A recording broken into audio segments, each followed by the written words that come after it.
سلامونه دوستانو. زیاتره دوستانو پوښتنه کړې وه د رمضان مبارک میاشتې را رسېدو سره چې څه ټیم دوی دې وخت کې ورزش وکړي. دوستانو زما مشوره درته دا ده کله چې روژه ماتوئ روژه ماتې کوشش وکړئ په جوس یا اوبو سره ډېر زیات مه څښئ. کم اندازه خرما بهترین شی ده چې روژه پرې ماته کوي.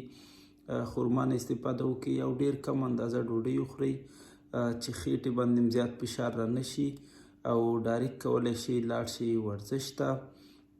ورزش چې کوئ دوستانو کوشش وکړئ په احتیاط سره او باقي ورزش ته کولی شئ ځان سره جوس شو یا اوبه شوې ځان سره یوسئ. کله چې ورزش کوئ لږ لږ چیکئ او کولی شئ کیله یا نور فروټ شئ ځان سره داسې اسانه خوراک یوسئ. ورزش کې کله چې ورزش کوئ هغې سره لږ لږ خورئ چې هغه بدن ته انرژي ورکوي او په معده هم ډېر زیات فشار هم نه راولي.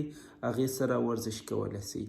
که چېرته یو دم بیخي خېټه مو ډکه کړي دا هېڅ امکان نه لري بلکې ډېر خطرناک ده چې تاسو ورزش ته ځئ. نو کوشش وکړئ په نیمه ګېډه لاړ شئ. کله چې ورزش نه راغلی بس بیا نو ښه پرېمانه وخورئ.